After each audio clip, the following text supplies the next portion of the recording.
Ano ai ke aloha ya kākou. Thank you for joining us today. This afternoon, Governor Josh Green will be signing a bill that will help provide safe, supportive shelter options for houseless youth statewide. Without further ado, it is my honor to welcome Governor Josh Green.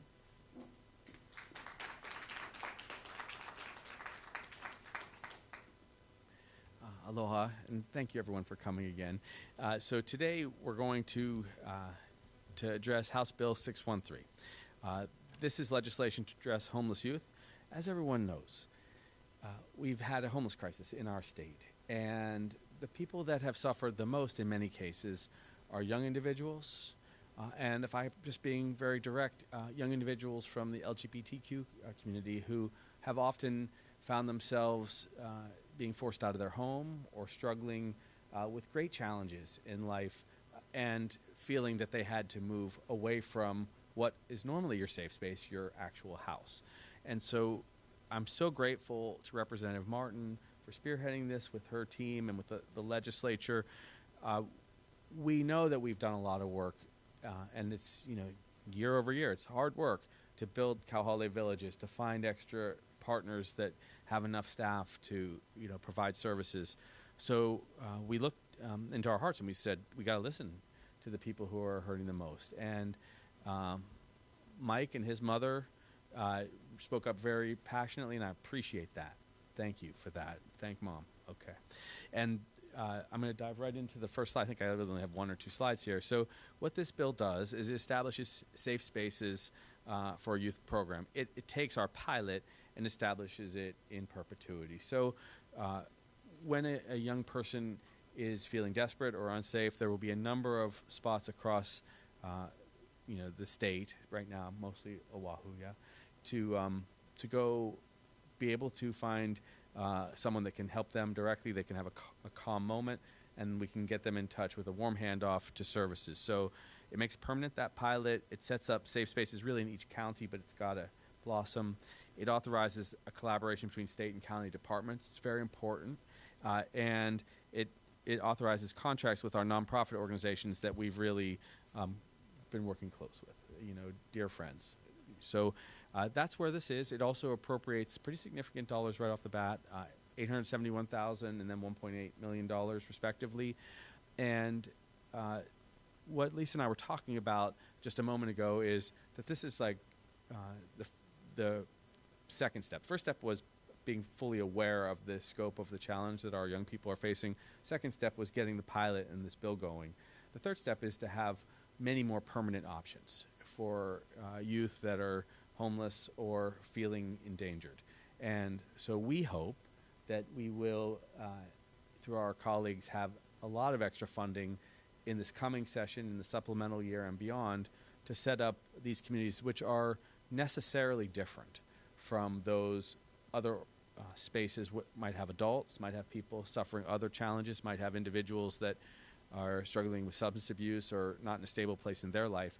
That's the last place we want to put young people. So that's our goal. I'm very appreciative and proud of the legislature and all of our advocates and people who work in the discipline for coming together. So I will pause there, and then I'm going to turn it over to our chair.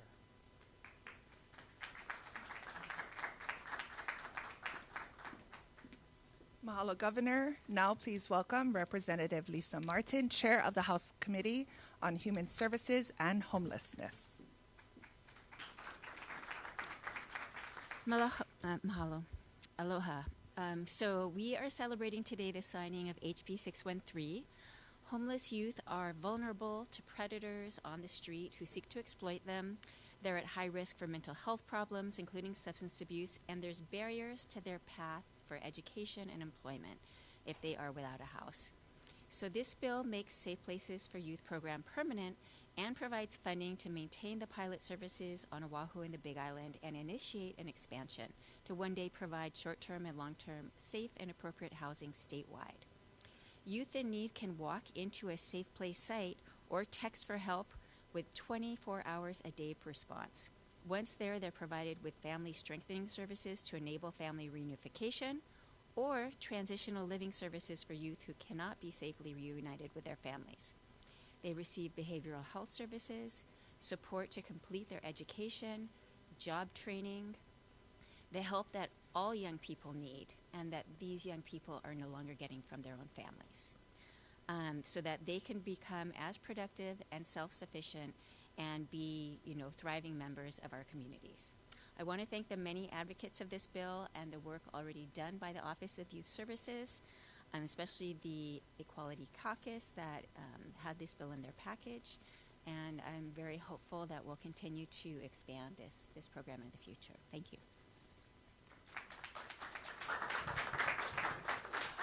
Mahalo, Representative Martin. At this time, we're going to proceed with the bill signing. I'm going to invite the governor and key stakeholders back up to the Half Moon area.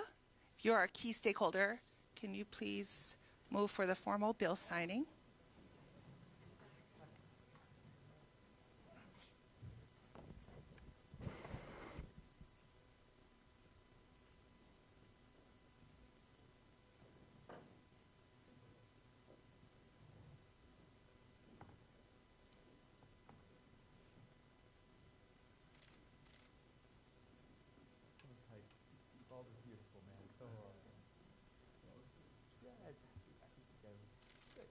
Again, just mahalo to everyone who fought for the right thing, which is to look out for our most vulnerable youth. And as everyone knows, homelessness is going to continue to be one of our key priorities and areas of focus, because we know that housing is health for people. And in this case, more than for most, a vulnerable child will suffer terribly for their entire life if we can't help them out early, because the trauma is built up on one another. So I'm really grateful to see a bill that addresses that trauma.